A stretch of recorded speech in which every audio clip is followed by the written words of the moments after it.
Estamos estudando o livro de Atos. Hoje, Atos capítulo 6. Atos capítulo 6. Vamos abrir a palavra do Senhor e ler nesta manhã. Ganhei uma Bíblia nova aqui hoje, irmãos. A Bíblia de Estudo do Expositor. Olha que benção. Atos capítulo 6. Vamos ler a palavra do Senhor. Acompanhe a leitura. Abra sua Bíblia ou seu aplicativo, ou acompanhe a projeção. Naqueles dias, crescendo o número dos discípulos, os judeus de fala grega, entre eles, queixaram-se dos judeus de fala hebraica, porque suas viúvas estavam sendo esquecidas na distribuição diária do alimento. E por isso, os 12 reuniram todos os discípulos e disseram: não é certo negligenciarmos o ministério da palavra de Deus a fim de servir às mesas. Irmãos, escolham entre vocês 7 homens de bom testemunho, cheios do Espírito e da sabedoria. Passaremos a eles essa tarefa e nos dedicaremos à oração e ao ministério da palavra. Tal proposta agradou a todos. Então escolheram Estevão, homem cheio de fé e do Espírito, além de Felipe, Prócoro, Nicanor, Timon, Pármenas e Nicolau, um convertido ao judaísmo, proveniente da Antioquia. Apresentaram esses homens aos apóstolos, os quais oraram e lhes impuseram as mãos. Assim a palavra de Deus se espalhava, crescia rapidamente o número de discípulos em Jerusalém. Também um grande número de sacerdotes obedecia à fé. Estevão, homem cheio da graça e do poder de Deus, realizava grandes maravilhas e sinais entre o povo. Contudo, levantou-se oposição dos membros da chamada Sinagoga dos Libertos dos Judeus, de Cirene e de Alexandria, bem como das províncias da Cilícia e da Ásia. Esses homens começaram a discutir com Estevão, mas não podiam resistir à sabedoria e ao espírito com que ele falava. Então subornaram alguns homens para dizerem: ouvimos Estevão falar palavras blasfemas contra Moisés e contra Deus. Com isso agitaram o povo, os líderes religiosos e os mestres da lei, e prendendo Estevão, levaram-no ao sinédrio. Ali apresentaram falsas testemunhas que diziam: este homem não para de falar contra este lugar santo e contra a lei, pois ouvimos dizer que esse Jesus, o Nazareno, destruirá este lugar e mudará os costumes que Moisés nos deixou. Olhando para ele, todos os que estavam sentados no sinédrio viram que o seu rosto parecia o rosto de um anjo. Senhor Deus e Pai, obrigado pela tua palavra, pela liberdade que temos de abrir, de ler, e agora que vamos meditar, que o teu Espírito, ó Deus, fale conosco nesta manhã. E que, ó Pai querido, os nossos corações e as nossas mentes estejam, ó Deus, sensíveis a ouvir e compreender a tua palavra. E nos ajuda, ó Deus, ao sairmos daqui, a viver esta palavra em nossas vidas, em nossos lares e por onde nós formos. Eu rogo assim ao Senhor, no precioso nome de Cristo Jesus. Amém e amém. Aqui, Atos 6, lembrando do contexto, Pedro já tinha sido preso e ele foi solto milagrosamente, e reunido com os discípulos, novamente, o pessoal do Sinédrio ficou com medo de prendê-los novamente e deixaram então eles ficarem se reunindo, mas já estavam debaixo desses olhares de perseguição e de análise da vida deles e da vida desses novos irmãos crentes. Queridos, aqui já traz para nós, no verso 6, como uma igreja deve funcionar de uma maneira saudável. E uma igreja que deve funcionar de uma maneira saudável, ela não é centralizada na figura de um homem ou personalística. Uma igreja não pode ser personalística. Uma igreja, ela precisa ter multiplicidade de lideranças. E aqui é o que nós estamos vendo. Vemos aqui também que a igreja teve problemas. Então, já cai por terra o mito de que a igreja primitiva era 100%. Não era 100%. Já existia partidarismo, já existiam as panelas. E as panelas aqui pareciam que estavam de tampas fechadas. E o propósito de igreja não é ser panela de tampa fechada. Não importa você ter grupo, mas o que importa é você não excluir pessoas. Você sempre tem que estar aberto a receber pessoas. E aqui então acontece essa queixa. E olha que interessante, eles vão se queixar e vão direto aos apóstolos para se queixar. Então não fica fazendo burburinho no meio do povo. Então é uma igreja que está buscando resolver os seus problemas, as suas dificuldades de uma maneira saudável. E uma maneira saudável para se resolver os problemas é buscando a liderança para resolver esses problemas.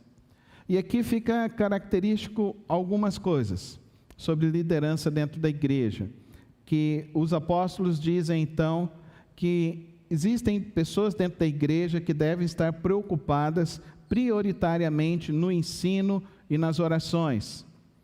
E que esses líderes que devem estar preocupados prioritariamente na ministração da palavra, no ensino da palavra, na oração, e precisa haver também concomitantemente, palavra difícil essa, concomitantemente, precisa haver também líderes que estejam dispostos a ajudar pessoas, a ajudar as pessoas que estão se integrando à igreja. E o importante é que nós entendamos isso como igreja.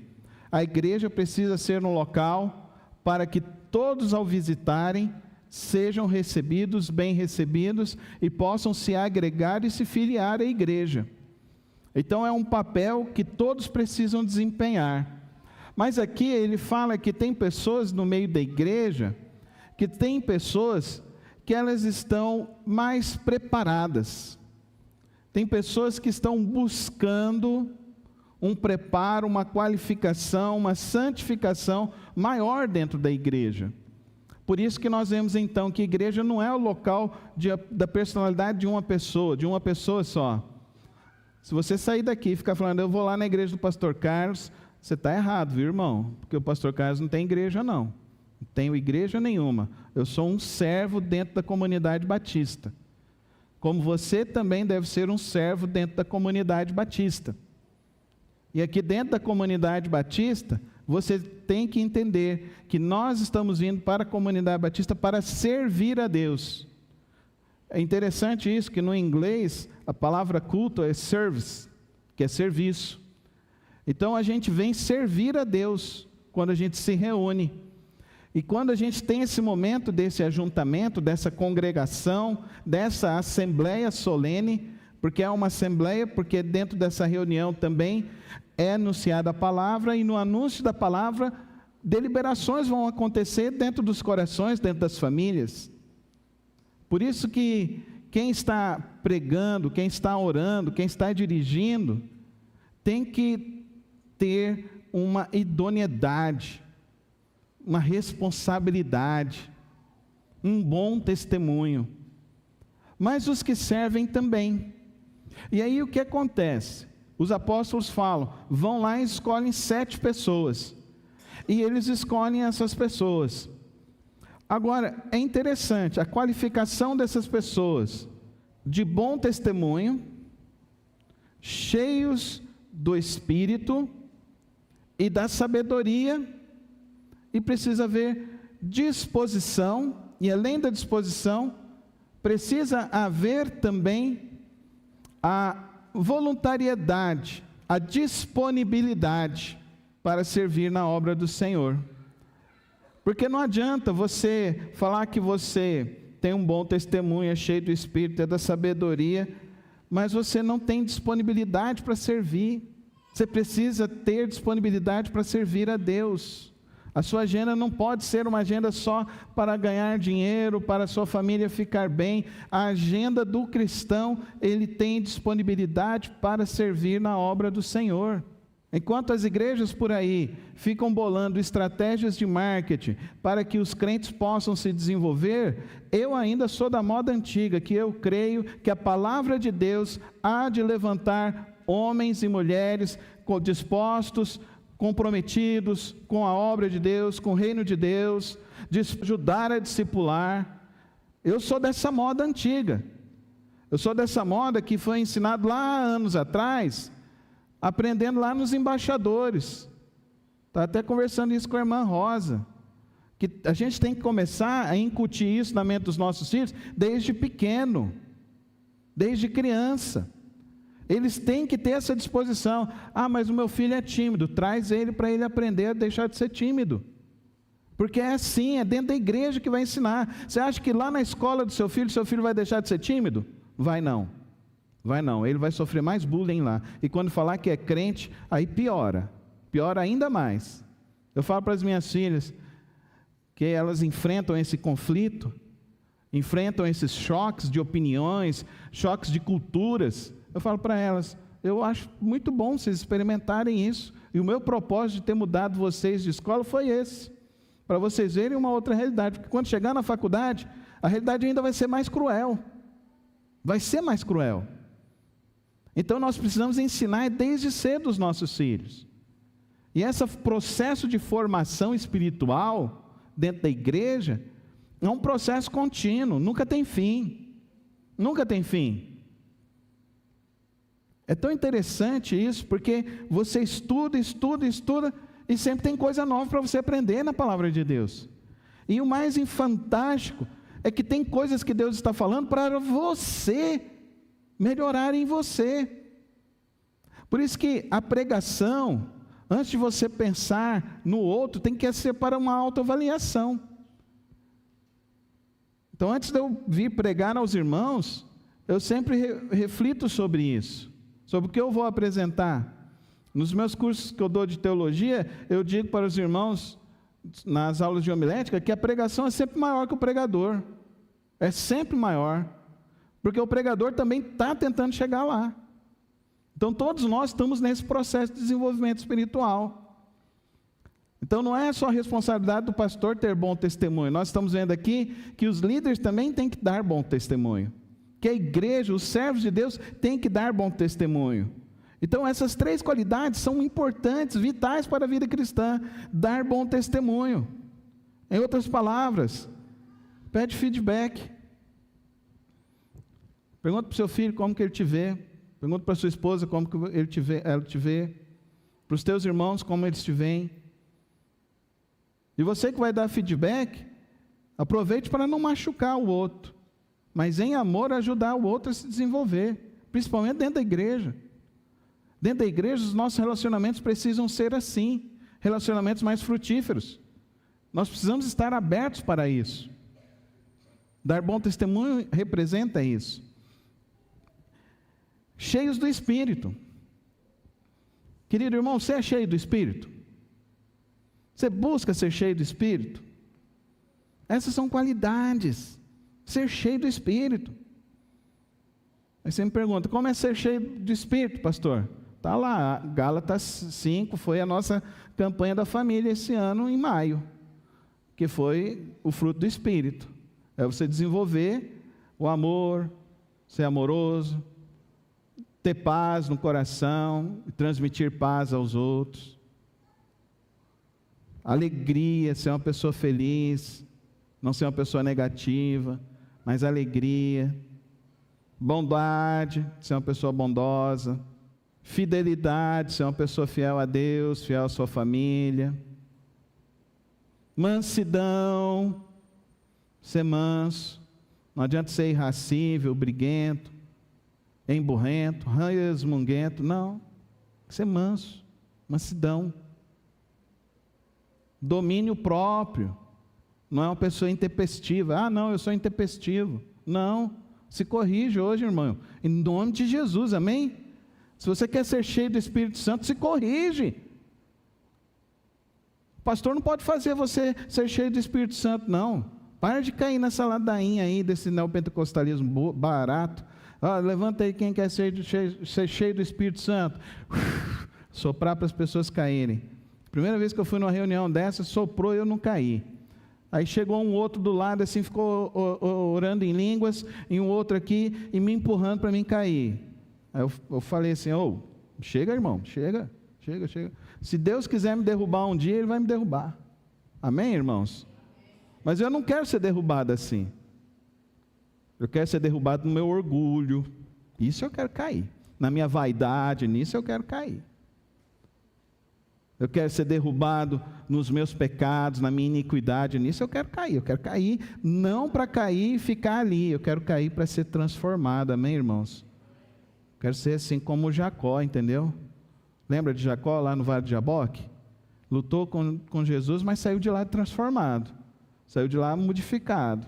Agora cuidado com as tuas lutas com Deus, porque você pode sair como Jacó também. Ele saiu com um novo nome, saiu Israel, saiu, mas ele saiu mancando. Então, depende que luta que você está travando na sua vida. Eu quero travar uma luta com Deus para crescer no Senhor, para ser cheio do Espírito Santo de Deus, ser transformado pelo Senhor. Sabedoria. Como é que você sabe se a pessoa é sábia? Como é que você sabe que a pessoa é sábia?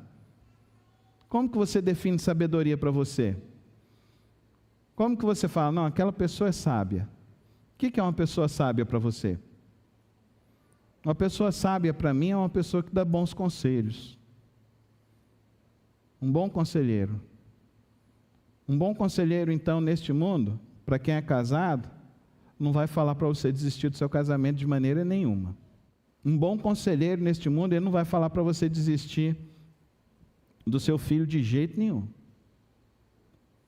Porque enquanto nós tivermos fé, nós cremos que Deus pode fazer milagres. Amém, irmãos? Deus pode fazer milagres.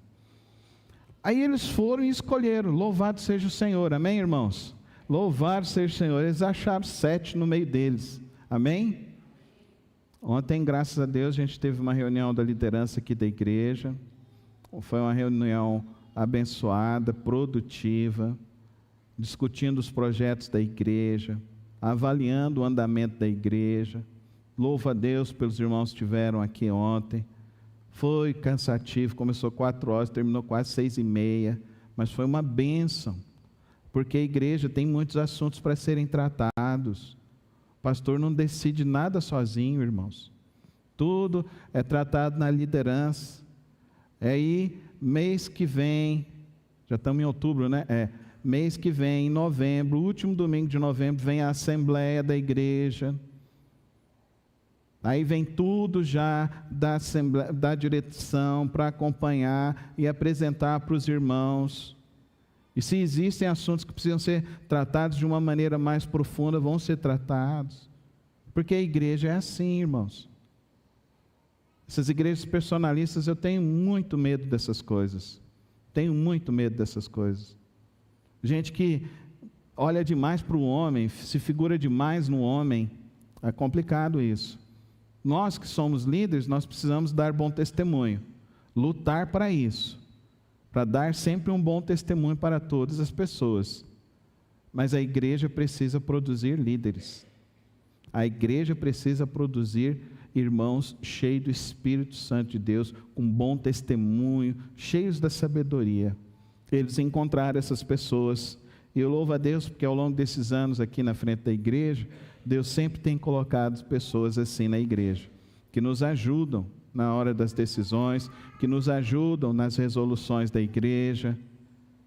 Estava conversando com o Guilherme ali sobre problemas que acontecem às vezes na igreja, problemas que acontecem às vezes na membresia. Acontece, isso em tudo quanto é lugar, irmãos. Você está vendo aqui em Atos capítulo 6, não existe igreja perfeita. Fala comigo, não existe igreja perfeita. Onde tiver um infeliz de um homem, vai dar problema. Se tiver 2, uma hora eles vão se desentender.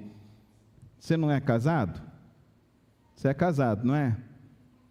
Nunca teve uma rusguinha dentro da sua casa? Se você falar que nunca teve, você está mentindo, irmão. Você está dentro da igreja, na hora do culto, já pede perdão para Deus. A começar do feijão, né? A começar do feijão. Porque eu sou daquele que o feijão vem por cima do arroz. Mas tem gente que é feijão de baixo. Onde já se viu isso? Onde já se viu isso, Paulão? O feijão é 100% do arroz. Está vendo? Começa aí, está vendo? Os problemas começam aí. E a pasta de dente, né? A gente que espreme no meio. Não, você espreme do fundo para frente. Não daqui na ponta.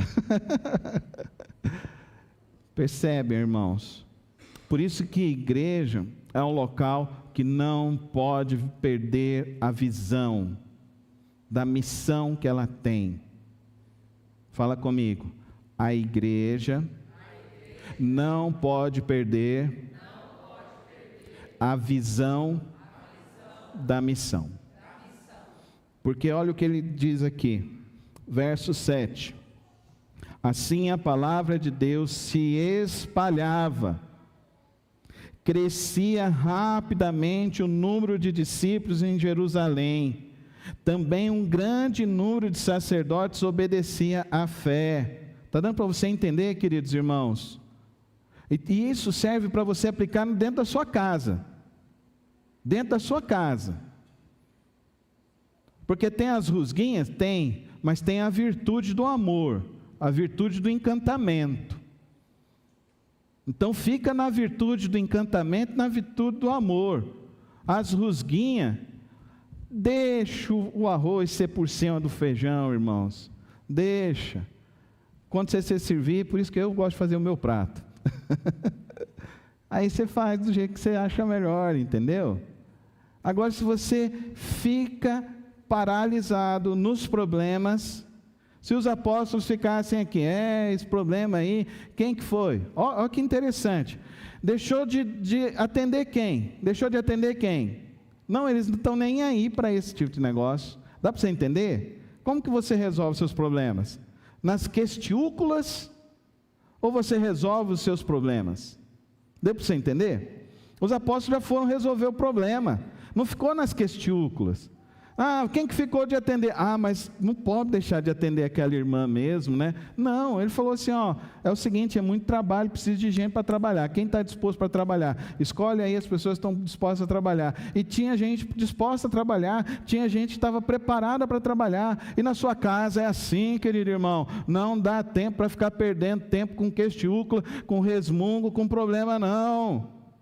Você tem que lavar a louça da pia, tem que lavar o banheiro, tem que passar roupa. Pastor, mas eu tenho empregada. Você está bem demais financeiramente. Talvez é aí o problema, você está no cartão de cheque, no cheque especial e no cartão de crédito. Talvez é a hora de você repensar isso e começar a agir diferente. Sabia que nos lares nos Estados Unidos, 90% das pessoas, eles fazem tudo que tem para fazer dentro de casa. Agora nós brasileiros, país de primeiro mundo, né, gente? País de primeiro mundo, país rico, né? A gente viaja todo ano para o exterior, né? A gente troca de carro todo ano, não é verdade, irmãos? Nossa, a gente mora em casa bem grande, né, irmãos? É assim, né? Vamos aterrissar, irmãos. Vamos aterrissar, vamos colocar os pezinhos no chão e vamos olhar para a vida como ela é. Atos 6 nos mostra isso. A igreja como ela é. A igreja vai ter problemas. Você vai ser que tipo de pessoa? A que gera o problema ou a pessoa que resolve o problema? Seja um solucionador de problemas, amém, irmãos? Seja um solucionador de problemas. Resolva os problemas. Não perca a sua visão. Não perca a visão da missão, que é pregar o evangelho e falar do amor de Deus para todas as pessoas. E olha o que acontece com um dos que foram eleitos, Estevão. Irmão, quer servir na igreja? Quer servir na igreja? Está preparado para esse tempo? Pode ser preso. Eu tenho 5 amigos que se formaram comigo, 5 que estão com processos judiciais movidos por Ministério Público das cidades, por pregar o evangelho, por se negar a fazer uma coisa que ele falou que não, isso eu não faço. está respondendo o processo. E aí? O que nós vamos fazer? Nós vamos desistir? Não, irmão, não. Maior é o que está em nós do que o que está no mundo. Fala comigo.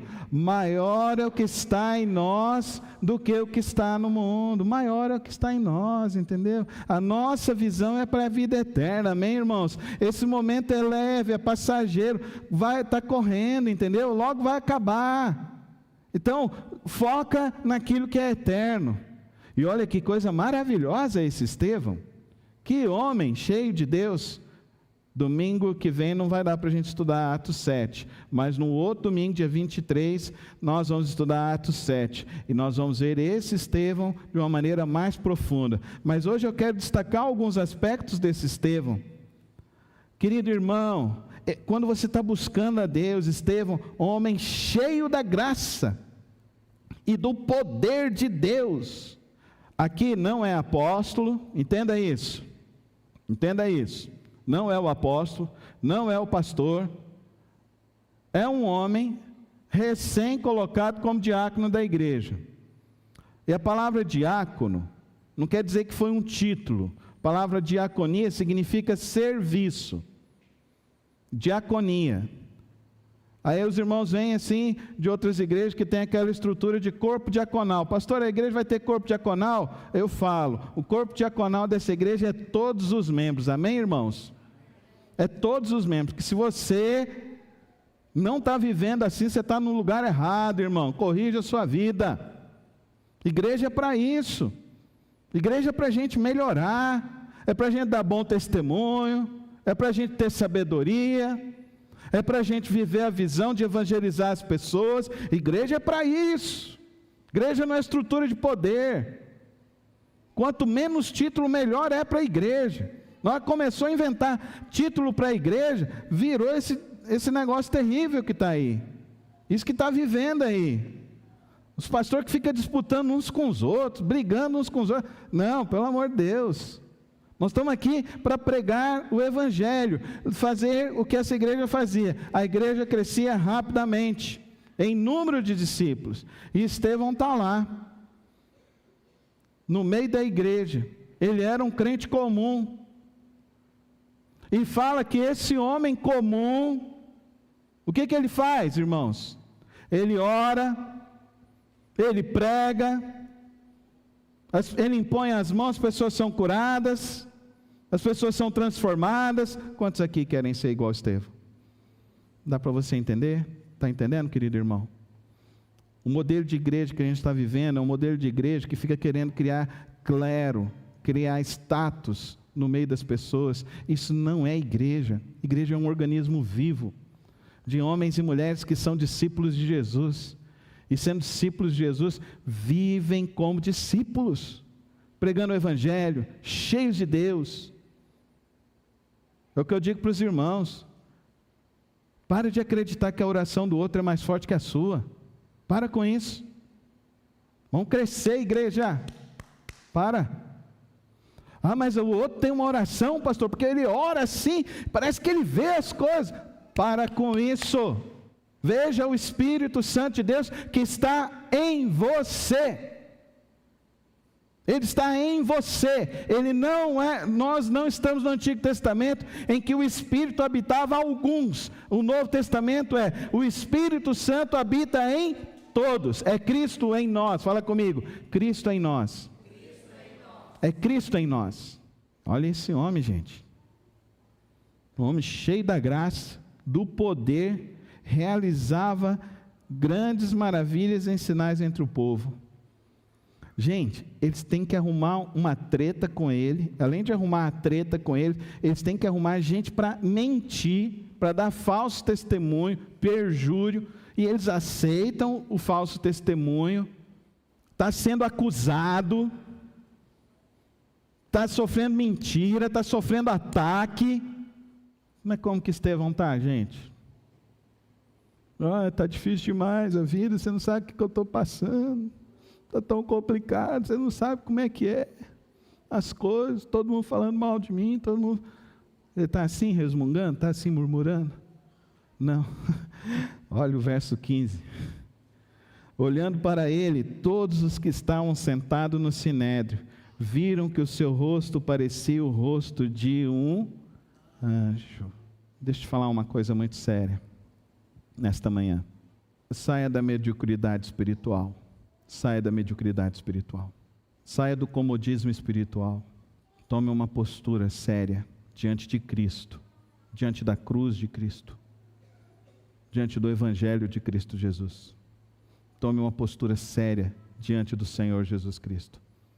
Ele morreu na cruz do Calvário para te salvar e colocar o Espírito Santo dentro de você, para você viver uma vida verdadeira com Deus, para você viver uma vida cheia do Espírito, para você viver uma vida com bom testemunho, para você viver uma vida com sabedoria. Pastor, eu não estou tendo essas coisas. Leia mais a Bíblia, ore mais, jejue mais, estude mais, não pare de estudar. Eu me lembro do meu querido professor Russell Shedd, que ele falava assim, numa sala de aula, devíamos estar em torno de uns 80 alunos, e todo mundo falando assim, nossa, mas o senhor sabe muito, o senhor sabe tanto. Ele fala, não, eu não sei, eu ainda não sei, eu estou tentando aprender cada vez mais. O testemunho que ele deixou para mim, e que eu quero replicar na minha vida, foi o testemunho que a sua filha deu no velório de seu pai. Ela vira e falou assim, eu só sei que o meu pai pecou, porque ele é um homem, e todos pecaram.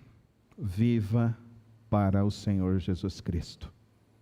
Viva verdadeiramente como um verdadeiro discípulo de Cristo Jesus.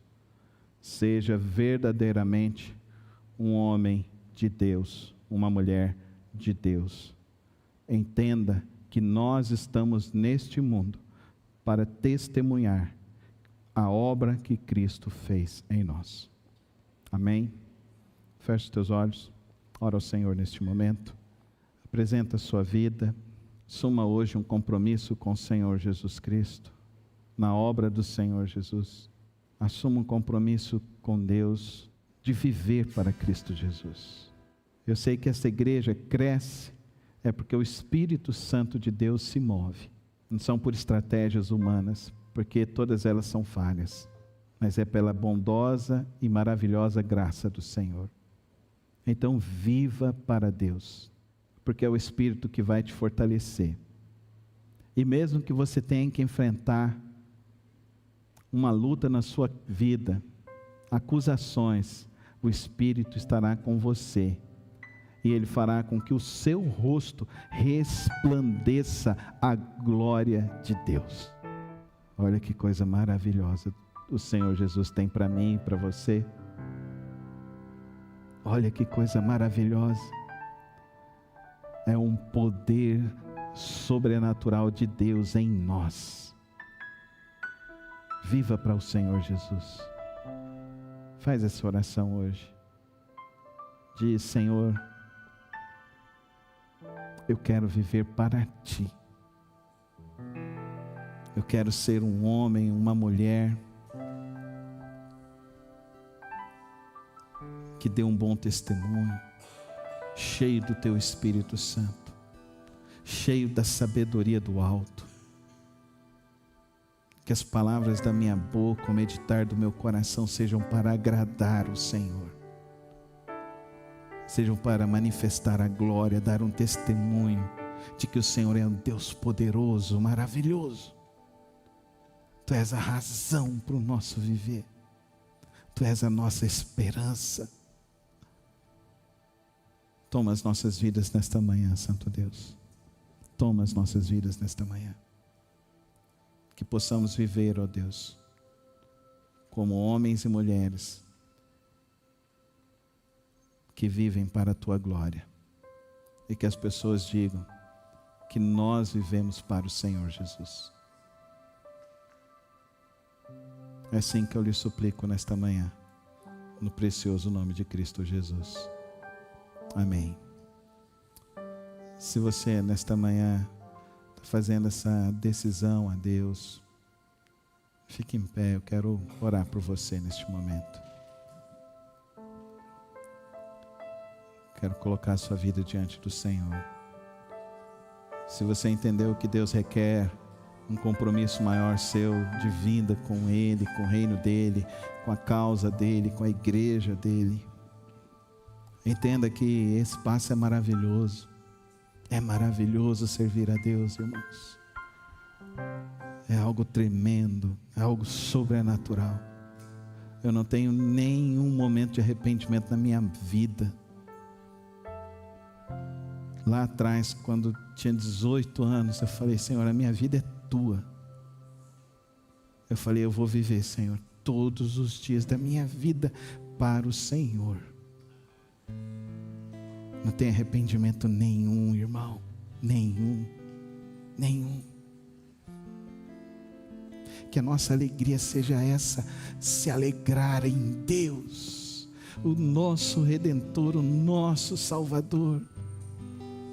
Que a nossa alegria seja essa, ver vidas sendo transformadas.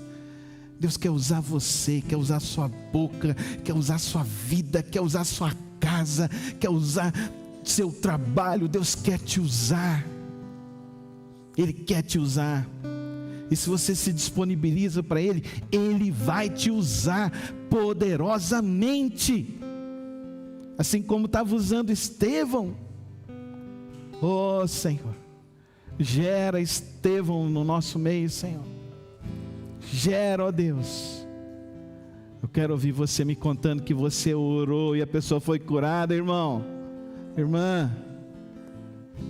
Quero ouvir você contar que você orou pela família e a família foi restaurada para a glória de Deus.